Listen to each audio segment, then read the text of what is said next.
Kapin dhialo odiochieng' mar mond liete mathoth yangore ni pod nigi midhiero ahinya ka okalo e akwede ma gikaloe. Jaod bura ma Kisumu West Rosa Buyu mane oyuore nyasi mane obagi mar dhialo mond liete ojiwo oganda mondo omak motegno chenro mag bero ratich mine ka sirikal bende oyango ni gin gi ting' mar timo kor ka korgi e reso mond liete. Ripota marwa Lilian Abeta ni kod mathoth. E odiochieng' dhialo mond liete, mon maromo 3,000 noyoro e nyasino ma bende nobag e boma ma Kisumu koriwre kod riwruog mond liete mar Nyanam Widows. Jaod bura ma Kisumu West, Rosa Abuyu kod Caroline Ogot, ma en jata chenro mag mine e kaunti ma Kisumu, bende noriwre kod minego kendo ojiwo sirikal mondo oket okenge makonyo mond liete e pachoka, makaluwore gi akwede magiseyudo e kuonde magidakie. To vulnerable ng'eny ma kata moko widows to pod gin vulnerable. Omiyo wamedo mana kwayo sirikal ni wabede gi specific programs mana mag widows kende. Iyudo ka ng'ato biro ni hoye kata ng'ato biro ni koro dwa bedo iwore to kar konyo timayo gi. Jadolo ma ACK Bondo, Emilio Nyango, ma bende ne en wendo modhial e nyasino, ojiwo mine mondo oti kod ratiro margi e donjo e lemo mag telo, ka bende oseyo akweda mag mond liete e lemo mag dongruok.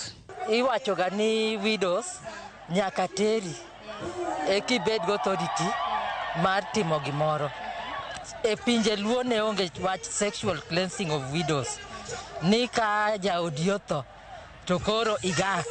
Moko kuom mond liete bende owacho moko kuom midhiero magisekaloe nyaka ne gibed mond liete. Asebeda widow for 21 years now. Anyuola no kweda kendo ok ne gidwara.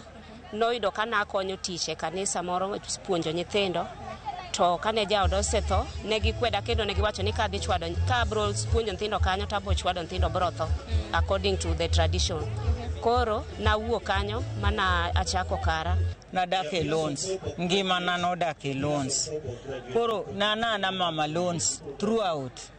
Again, raising children, especially boys, yawuoyo ok tijgi yot.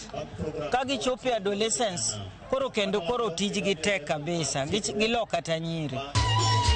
Jackie Odhiambo, ma en jatend riwruog mar Nyanam Widows, olero ni resruok oseyudore ne mond liete ma kwan giromo 3,300 ma koro sani nigi geno mar dongruok. Watiyo ne widows 3,000.